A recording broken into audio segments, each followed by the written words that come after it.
Welcome back to a new episode of New Free Grill.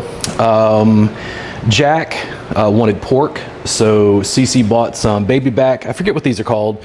I think some people call these St. Louis style. It's got like a little bit of the, essentially like the skirt, I think is what it is part of the diaphragm connected to the ribs. These are both pork. These are beef. These are just going to get salt and pepper, so those are just going to go out of the way. Ooh, not much to show there. The pork roast, this is boneless. You could do either. I'm going to smoke these low and slow. I don't have any experience smoking pork, so we're going to see how this goes. I did on the ribs go through these and remove the membrane, and I had to take my good knife here, and I really had to like work my way under really slowly, get a paper towel to peel that off. I'm told that the seasoning will stick a bit better and they're going to be way more tender when we're finished. But both of the sides of that are going to be coated. And then this, I had a request from Jack for Tony's. Let me see if I can find the Tony's Sasheries. Where's it at? There it is. This is what he wanted. I think I'm going to do this first because this is going to make a mess. And I'm going to pull the paper towel out because I was trying to pull some of that moisture off of there. I didn't want it to be overly wet. And what I'm going to do is coat this in a layer of mustard. And this is the cheap mustard, okay?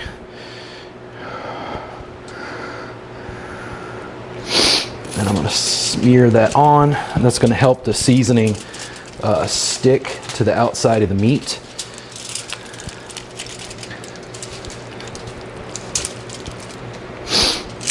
And let's see, I'm gonna go ahead and go with this. Pretty thick coat. This has a lot of salt in it. This was also brined. I brined this in about 2 cups of kosher salt overnight. I'll do this side. And don't worry, I'm told that you're not gonna taste mustard when this is all done. Just the pork. A little bit of turmeric maybe, but that's going to help as a binder, make those seasonings stick. This is the bold Tony Sasheries. Jack likes it because it's got a little more heat to it. I'm going to turn this and make sure we get all the sides. And this is Jack's choice essentially. This isn't necessarily how I would treat a pork roast all the time. But whatever Jack wants in this instance, sure, bro. You want some pork? We'll do it.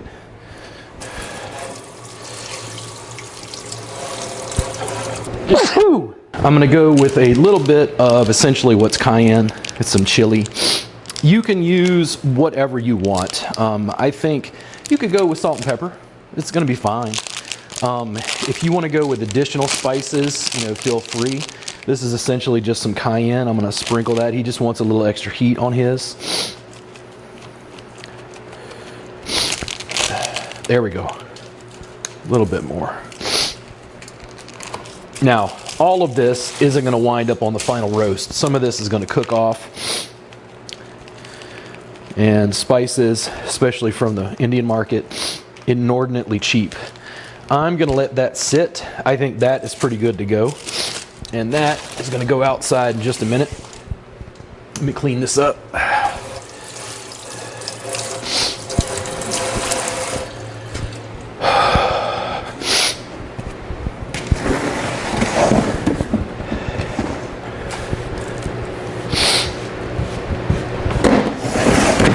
Tony's is good to go.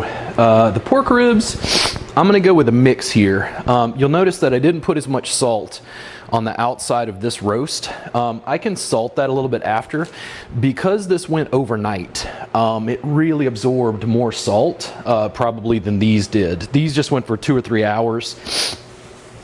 I wanted to give myself a little more margin of error by brining the pork. I am on the outside of this. We're going to use black pepper first. And we'll make a bit of a mess, but we'll deal with this later.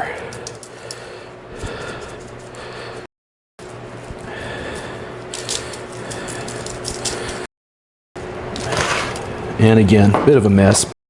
We'll figure it out. I wanted to try slightly different spice mixes. We'll go with that little bit of kosher salt on the outside. And we don't have to do super heavy on this, just a little bit. It'll help it form maybe a little bit of a crust. Now from here, I do have a little bit of ancho powder. This is executive decision on my part. A little bit of ancho, it's kind of smoky. It's actually poblanos that are smoked. I'm gonna go with that. And what do I wanna go from there? Do I have any chipotle? I think I do.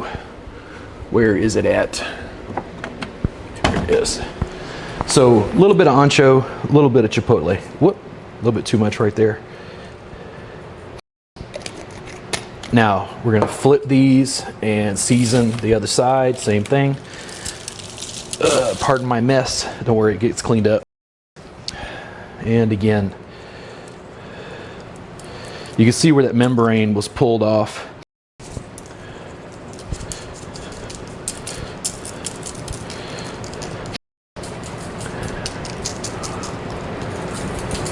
So I think that the baby back ribs, I forget what these are called, the baby back ribs come from a slightly different section of the hog. There you go, that's plenty for that.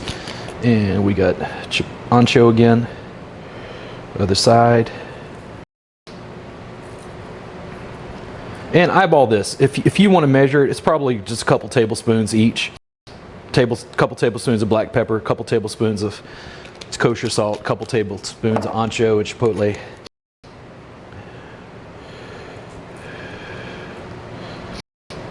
And I'm not even worried about like rubbing it in or whatever. It's totally fine. I just want a little bit of seasoning on there. I'm not going to worry about cayenne on these. And the beef ribs, again, just kosher salt, black pepper. I'm going to go ahead and take these out and stick them on to get started. All right, guys, since the last time we did this, I realized that the firebox, there's a lip on the inside, and I put the tray, I don't know what to call it, basically whatever allows me to open the box on the side and push it in. I wound up with the tray sitting on top. It's not supposed to do that. There was too much of a gap right here, so it was allowing excess airflow. Both of the briskets that I smoked, I think, had a problem where it was like flaming up and down. I've actually done much better now, but I'm still getting a sense for how much wood to use. And you can see these big logs, you know, these are almost too big for the firebox. I'm gonna have to figure out what I'm gonna do. I did buy a hatchet. I might have to buy a small chainsaw to be able to cut these into smaller pieces so they fit in here.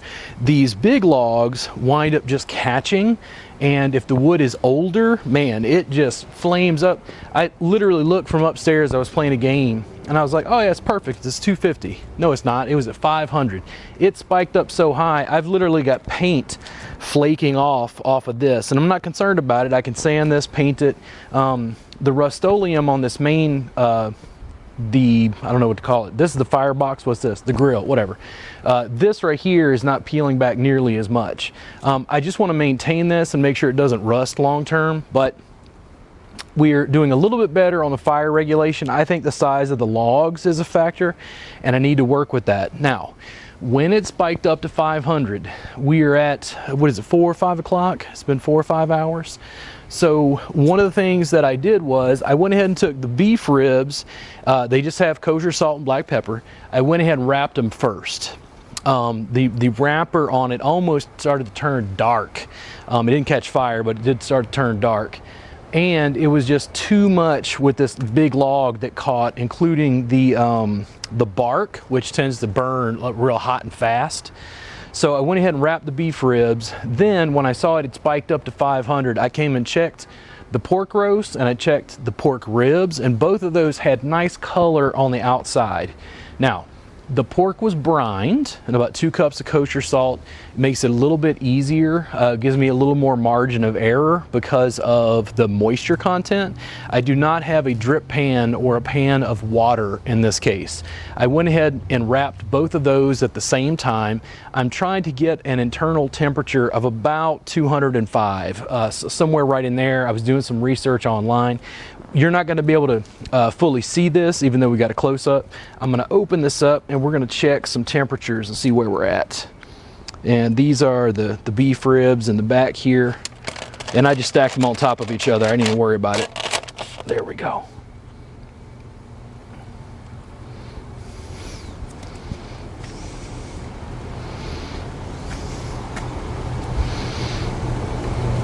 Looks like we got an easy 185.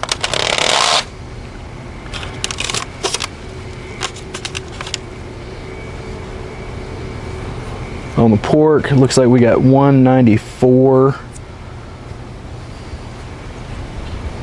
And I think these can take just a little bit more abuse. Let's see where the roast is at. That's probably a little bit higher is my suspicion. It's also a little closer to the firebox. 191. It dropped a little bit. So yeah, 191.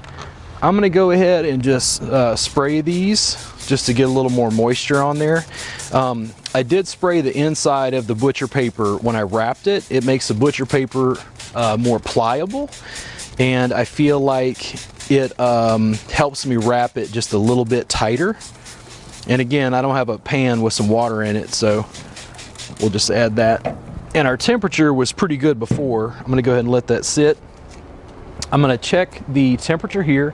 The sun is starting to go down a little bit. Man, it was brutal hot around noon. The temperature has gone down. Let me see what this raises back up to. It's already moving, I can see it. We're edging up closer to 200. And these coals are good and hot. I mean, there was a huge log in there, and when it caught, it just flamed the entire damn thing over.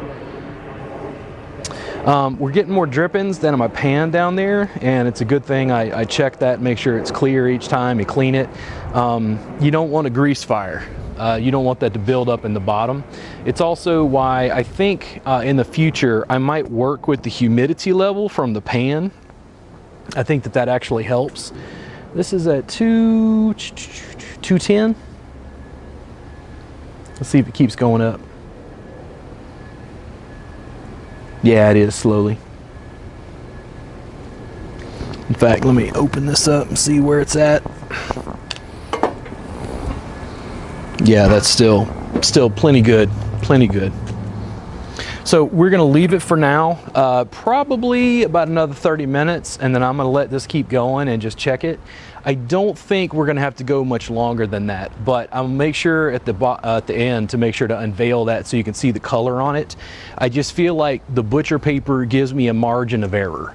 It allows me to go ahead and wrap it so that it's not gonna just dry it out on the outside, and it's also gonna steam a little bit inside that paper and kind of cook it in its own juices.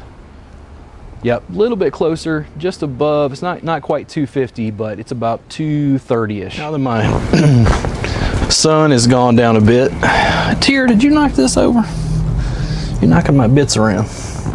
So I've been sanding this guy and working on it slow. I'm gonna grab a sheet here, and I realized the old sandpaper was a mix of like 60 and 80. I'm gonna use another 60.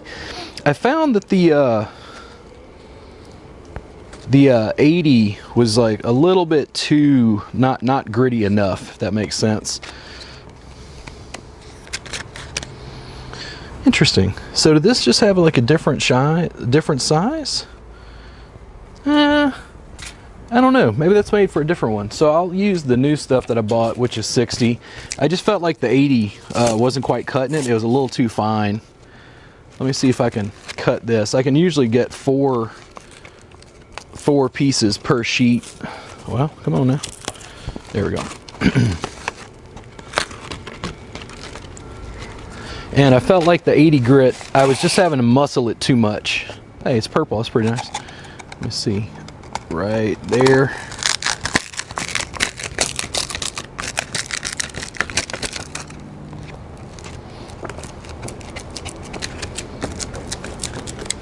Yeah, our temperature just above 250. It's about 275. I think that's good.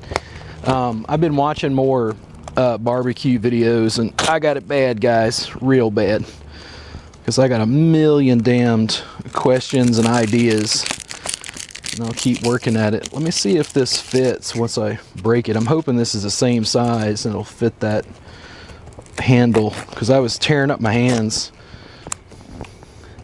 Yeah, I think that's gonna work. Let me see there.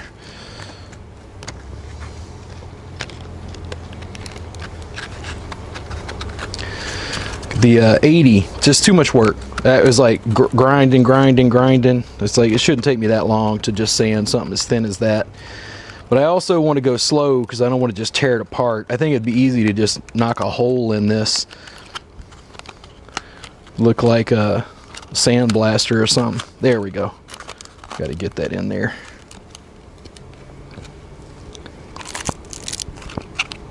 There we go. That temperature is good, right at 250. I put on some gloves just to try to keep the bulk of this rust off of me.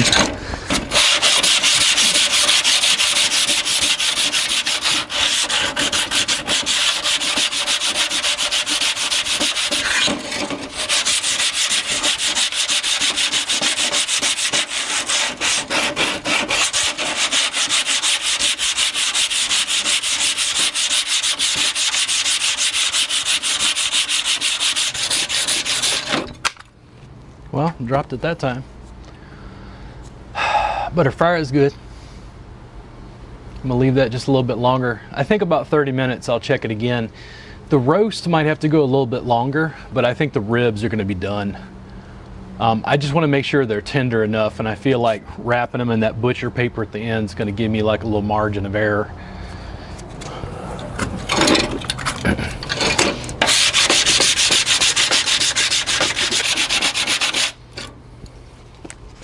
I think that's a much better grit.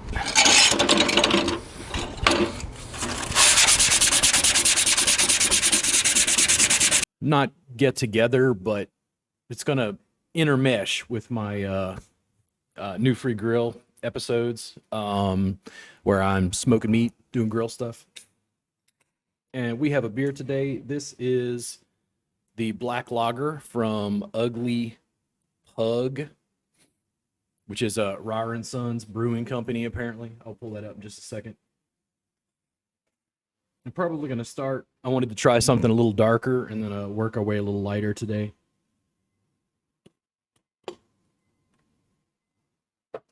Really like the can. Looks pretty nice. I looked on their website, and they don't have this particular beer listed. It's been sitting for a while. So we're going to give it a taste and see how it is. I pulled up their website, and it looks like they're in Fort Worth, which is not to be confused with Dallas, by the way. I know they call it Dallas-Fort Worth, but people get very irritated about that.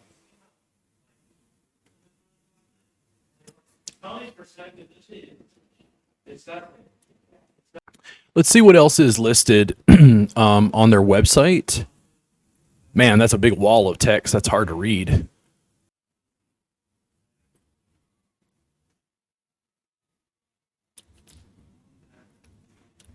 It reminds me a little bit more of almost like a Bock, but it's got a lighter, sort of slightly sweeter flavor. Not like amazingly sweet by any means, but a little bit malty, kind of biscuity.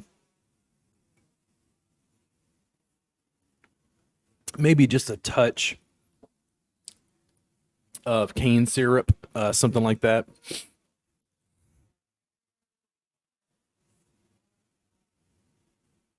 Molasses, maybe light, not super sweet. Very crisp, very refreshing. This is what I hoped I remembered it as being. I didn't remember it being all that challenging as a beer, and I think this is great for me starting off. I'm probably going to go lighter through the day. It's really hot outside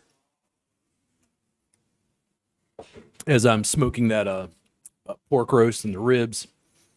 So absolutely excellent. I don't know if I'll be running out and grabbing this if it's available again, but I would definitely try more from Ryer & Sons.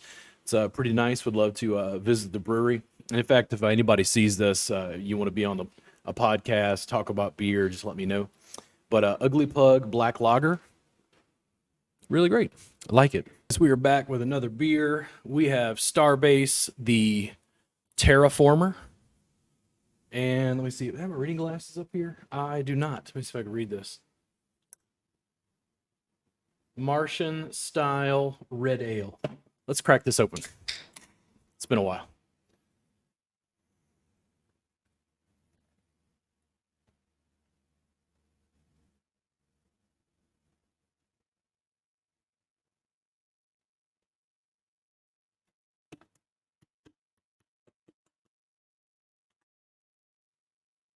Ooh, smells rich. I can tell it's a little more like when I talk about Marzen, as one of the styles that I like towards the fall. Martian style. Does it say? Let's check it out on the website real quick and see if it gives any additional information.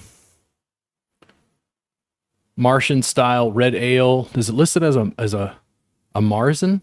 No, I don't want a free Starbase.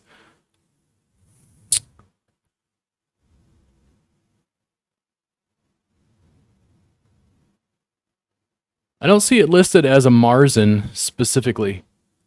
Look, Occupy Mars German style lager. It doesn't say that it's a Marzen specifically though.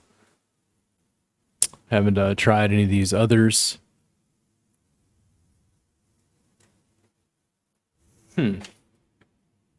Well, actually, this isn't it. The Occupy Mars is the German style lager. The Terraformer is a different one.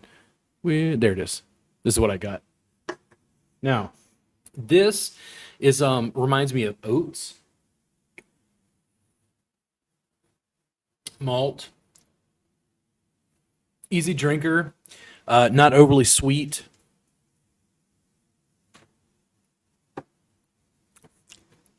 Rich, robust biscuits. Tier, what do you want? Come here. Come here. What are you doing? What are you doing back there? You being good? You being good or not? It's rich, but it's not like overwhelming. I don't feel challenged drinking it. It's very flavorful.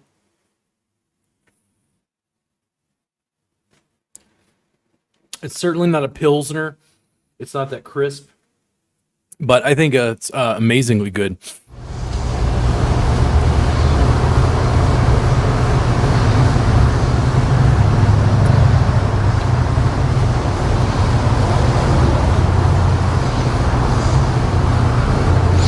It's giving me 185 on the pork ribs. Everything I'm seeing says it's got to be higher than that. Yeah, 185, a little bit lower there. Let's go through the roast here, see how we're doing. We got 190.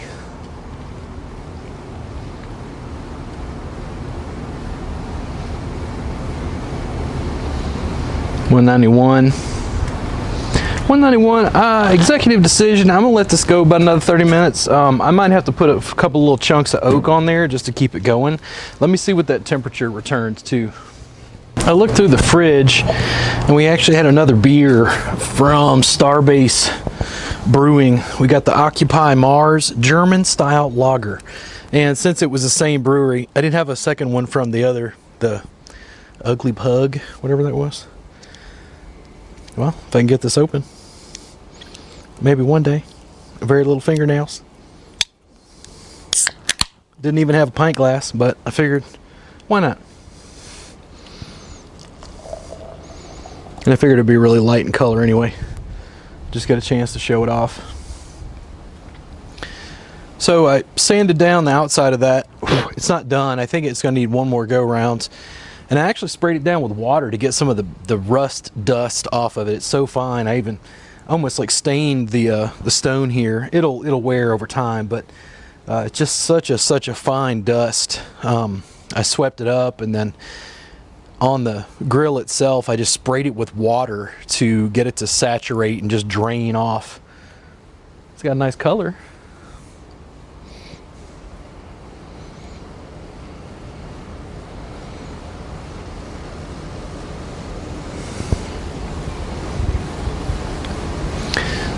The smoker's still at just about 250, that last of that log. I think it's just about done. I don't really want to put that other log on there. I don't think it's necessary, but the ribs I'm probably going to pull. I'm going to check on the roast and see if I think that needs to keep going. I guess it's a shoulder. It's boneless. Man, pork is like $1.99, $1.97 a pound. It's like it's really inexpensive. They're just fattening all those hogs on corn thanks to government subsidies. Yeah, thank your local farmer.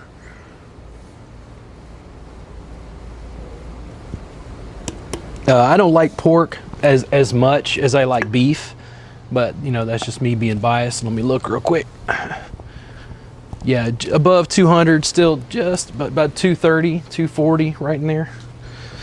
Let's see how the Starbase Occupy Mars tastes.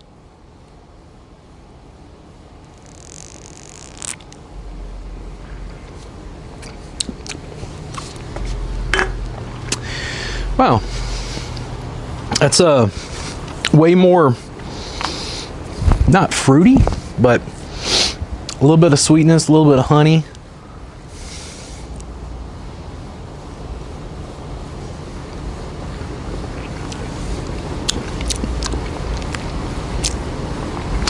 Kind of barley forward, a little bit of hops, kind of coasting in equilibrium there, not fighting for dominance. That's super tasty.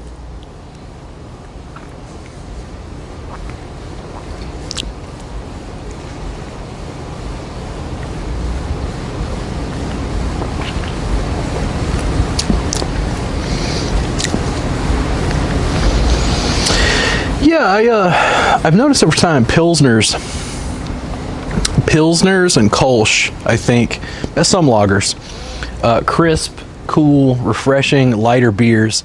It's just so goddamn ass hot here in the summer in Austin. I mean, I was coming out here at noon when I was putting these on and doing this, and it was 9,000 degrees. Just having the sun set where there's some shade right here in the afternoon even affects my cooking schedule.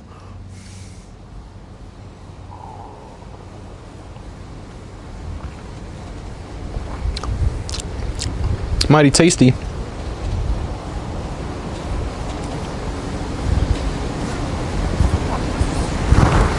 Get out of here, flies.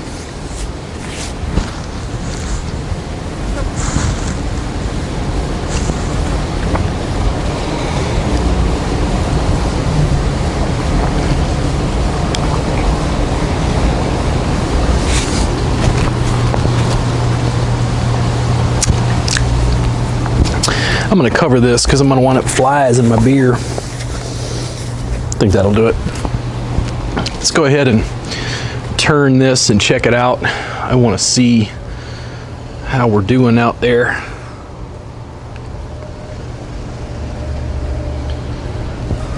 Let's go see how we're doing. Still above 200. Let's check temperatures here and see. It's giving me 185 on the pork ribs. Everything I'm seeing says it's got to be higher than that. Yeah, 185, a little bit lower there. Let's go through the roast here, see how we're doing. We got 190.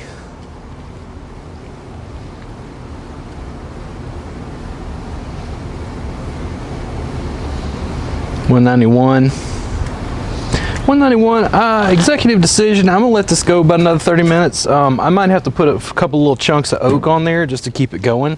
Let me see what that temperature returns to.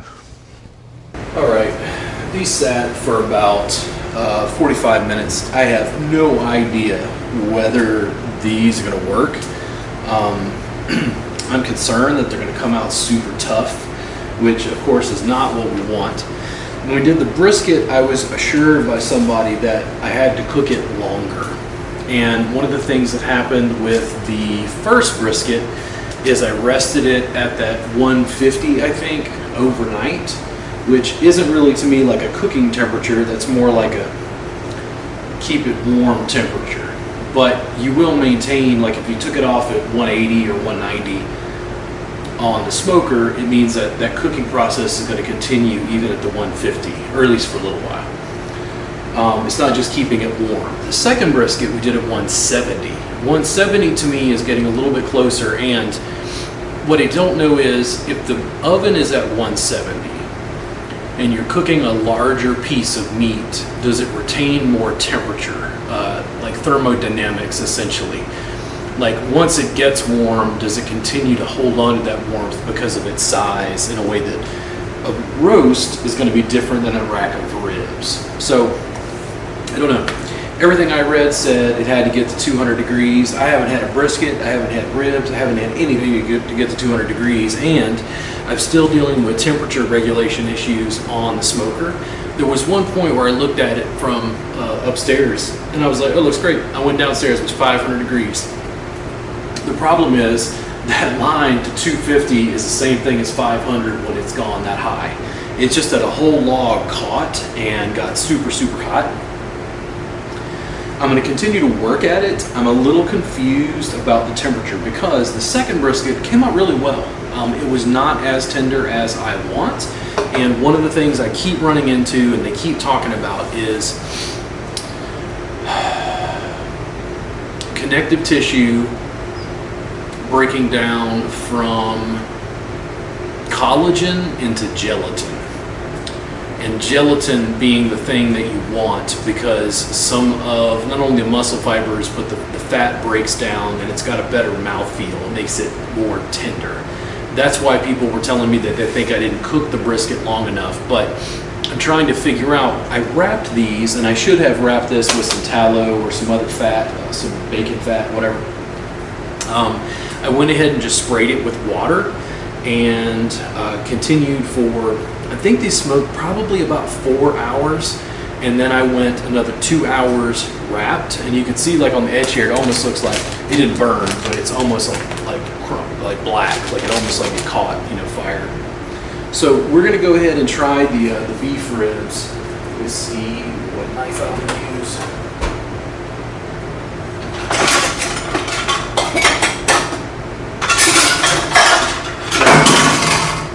I will say, if these do not do what I wanted, there is a way around this, which means you could wrap this in foil, put it in the oven, cook it some more, make it more tender.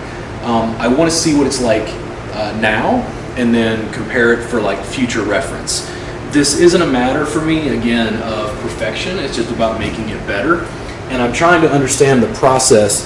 This is a uniquely different cooking process than I am familiar with. There's so much food chemistry involved in this process in trying to turn out these smoked meats because you're dealing with temperature.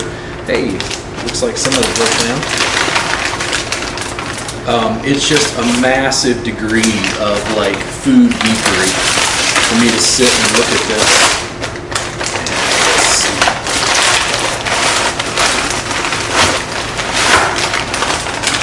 They're in there somewhere.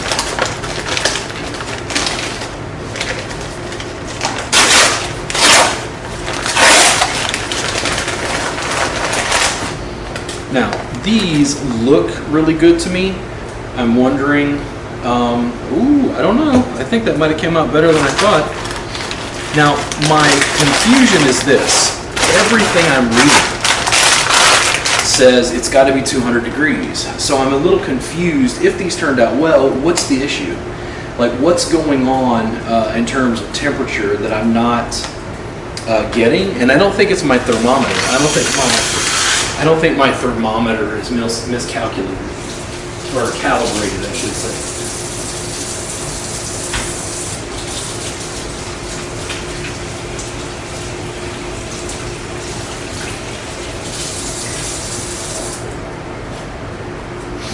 So there are dino ribs, which are short ribs. They're just not sliced. Short ribs are the exact same thing as the dino ribs. It's just that they're cutting them to a different size for a different culinary use. Short ribs are just absolutely great for a braising. I understand why they're used in barbecue because they're cooking it low and slow. These look great. I determined the color of everything. The beef ribs, not the baby back, the short ribs. No, what do they call it? It's not short ribs. What do they call it? There was some other. It's like St. Louis style, but there's another name for it. It was baby back and anyway, doesn't matter. So these are not the dino ribs. I'm assuming these are much more similar to the. What are they called? I know it's got a name.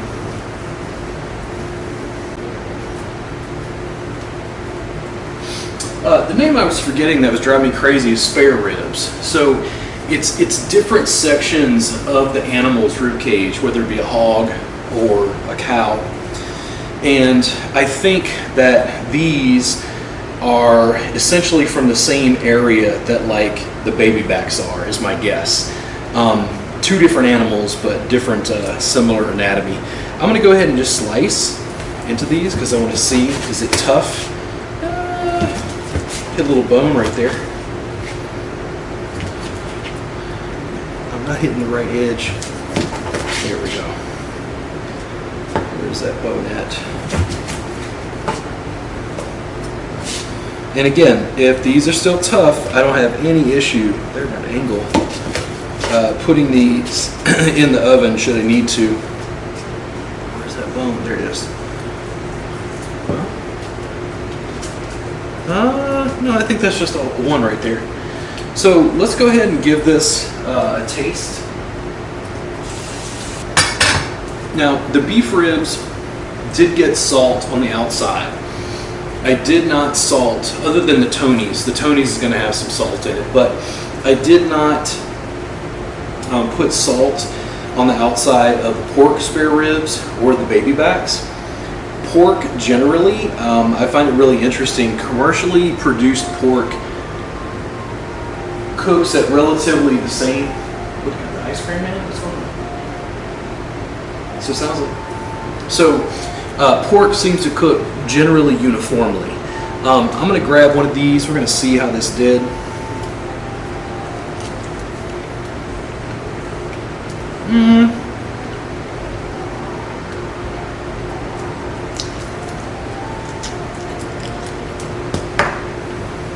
Guys, for a first attempt, that's pretty damn good.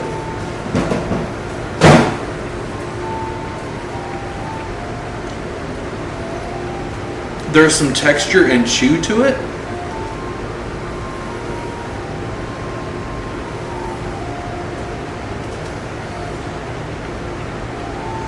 It's not just falling off the bone. You have to pull just a little.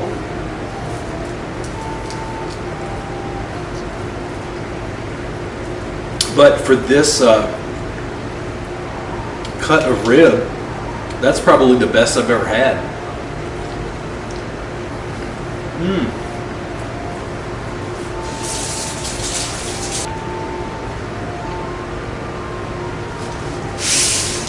I mean, it's smoky on the outside. It's definitely not a dino rib. What's the ice cream man? I was confused. That hadn't happened here yet. I'm going to go ahead and part this out. Yeah, just leave it on the foil for everybody else. Grab these. I'm going to set the paper aside because I'll probably use that to burn up later.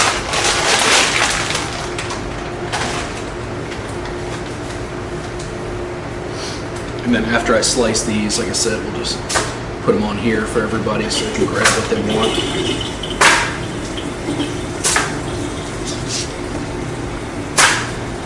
Not going to win a barbecue competition by any means, but these are good. There's a little bit more tooth to it than I would prefer. I would like it to be a little bit more tender than this maybe. But I also like that it's not just completely falling off of the bone. Let's see in there.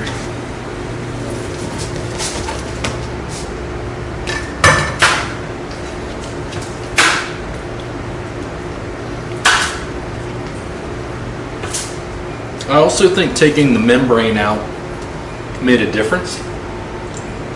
It's a little bit better that way.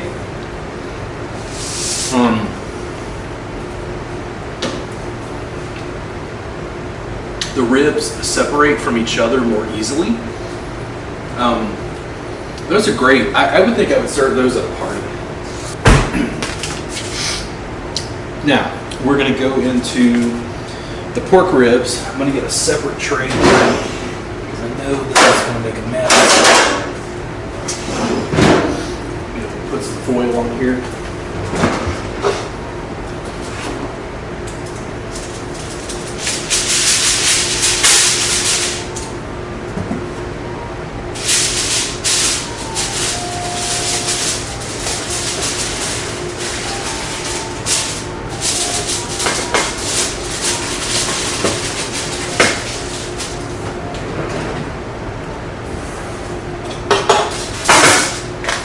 going to put the roast on here, and then the ribs are going to go back onto that tray.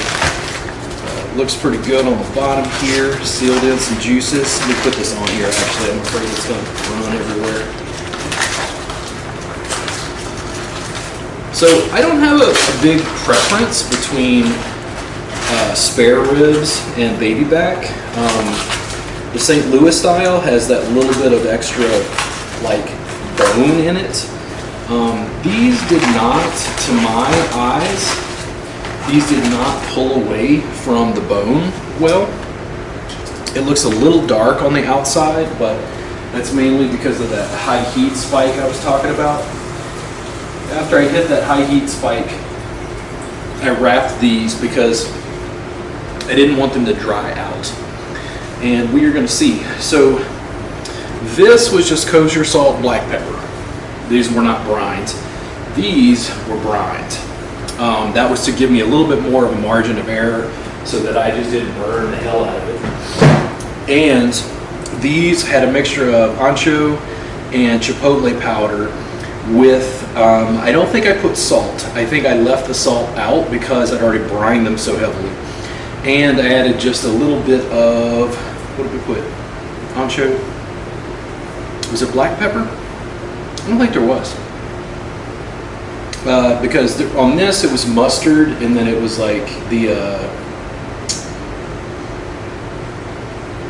Tony Chachere's with some cayenne.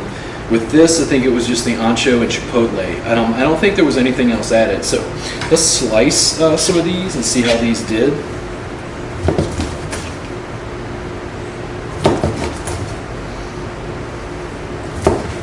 I mean, while we're at it, we might as well just slice the rest. Why is that not splitting?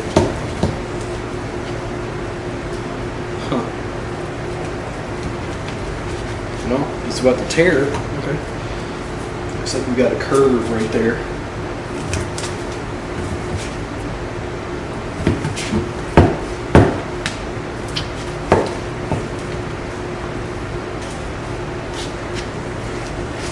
Hold these up and run the knife down through it.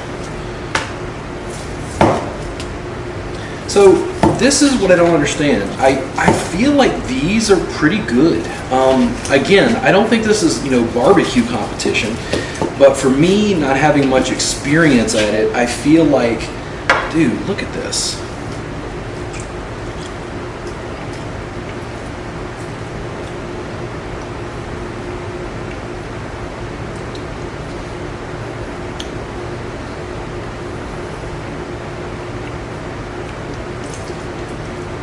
It pulls away. Okay.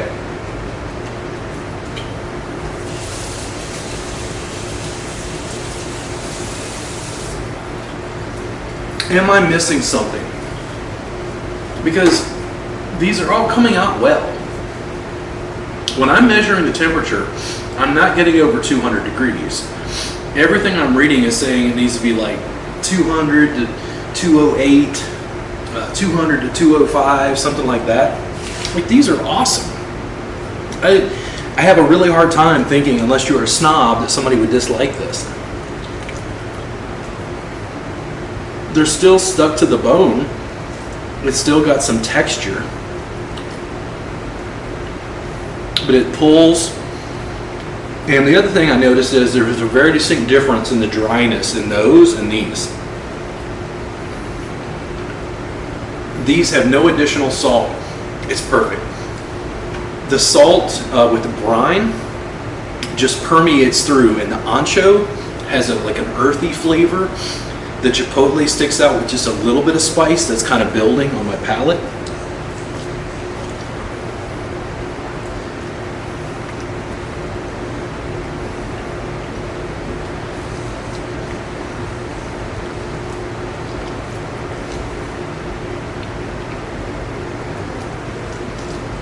I mean, I'm pulling my teeth through trying to see about the texture. It's not like you're going to shake it and it would just fall apart. It has a very different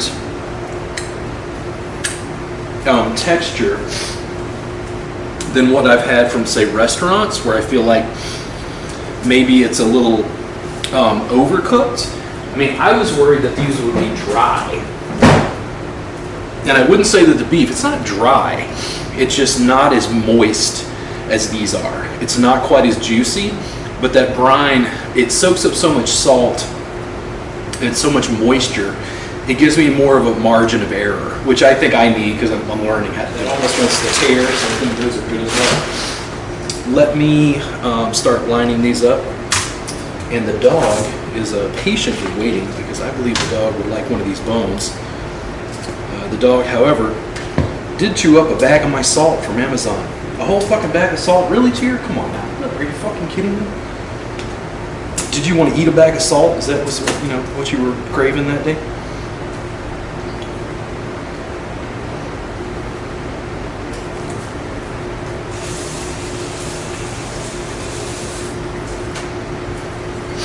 Now, the other difference is this roast got to a higher temperature.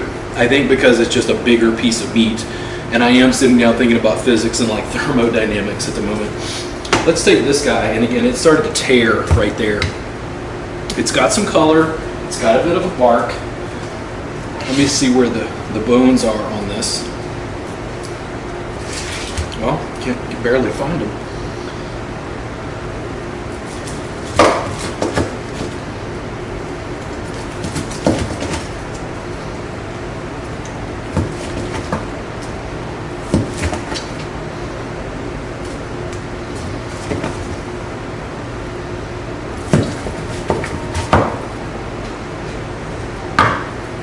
It's got a different, these, I'm wondering why, like, these feel a little bit warmer, and I wonder if it's the density, the thickness of the meat itself. Now that one basically just broke.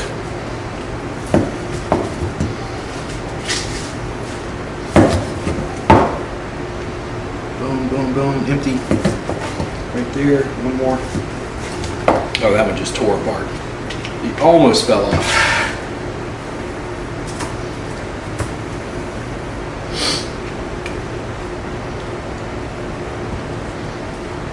So, the baby backs are a little more tender, and I don't know if it's because of the thickness. I mean, they were smoked side by side. They got the same brine, same, God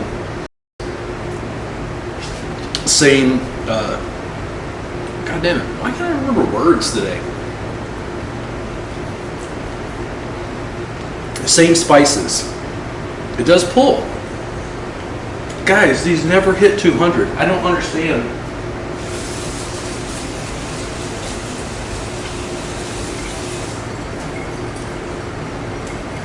I really don't understand what's going on. I find myself confused because I watch these barbecue tutorials and I was worried that these were going to be tough. It was going to be like eating jerky. They're tender, man.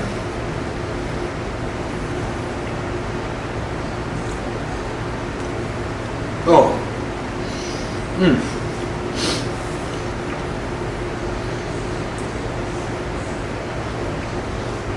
I don't think ancho and chipotle would be my choice every time, but overall, they're great. Look at this. They adhere to the bone. I mean, they're juicy, they're moist. I'm just kind of blown away. I really don't exactly know what to say.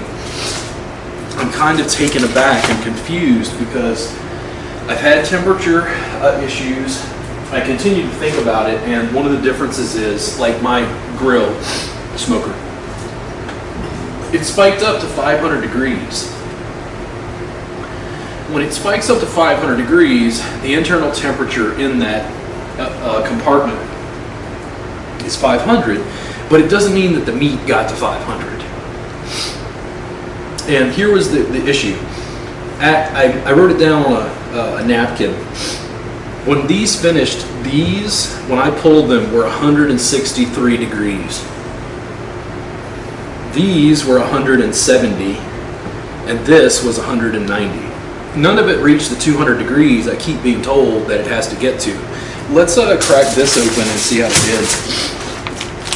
I'm feeling hopeful. This looks juicy. Now, this was closer to the heat. It's got more fat. It was brined longer. Oh, guys, it's almost falling apart. Now, it's got some like bark on the outside. But let's see what happens here. Oh, come on, man. You gotta be shitting me. And, so, the interesting thing too, and I knew this, the bark, if you take this and shred it, it's gonna get all mixed, right? That's a little bit dry on the edge right there, but that's almost like a tip. This, look at this. Dude, I don't understand. Why do all the guides freak out about the fact that it has to be 200 degrees? Look at this.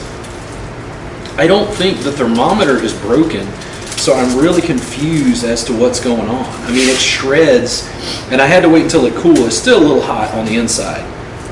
It could probably cool just a little bit more. But I mean, it just shreds apart.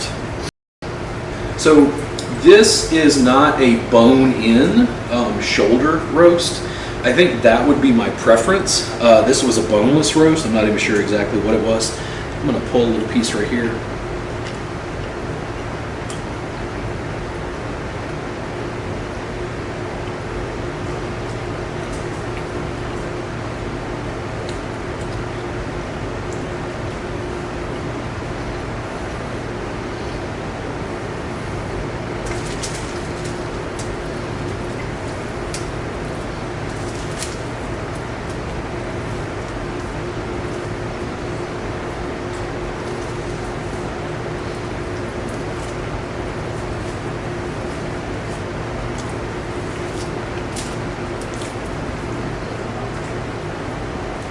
So, the Tonys and the Cayenne, I'm actually surprised it's not more salty. I would probably, if I cooked it almost like, dare I say carnitas, something like that, you know, you wanted to make tacos with it or something, I might add, in my case, a little bit more salt, which I'm actually surprised by. But you can see it, man, I can just shred. I mean, it's just completely broken apart.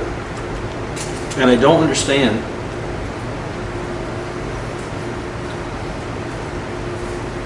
The numbers on the cooking guides.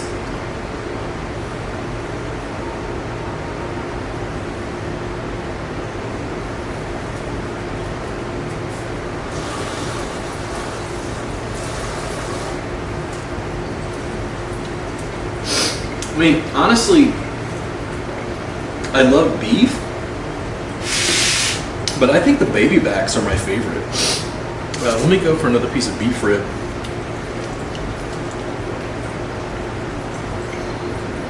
Dude, oh God.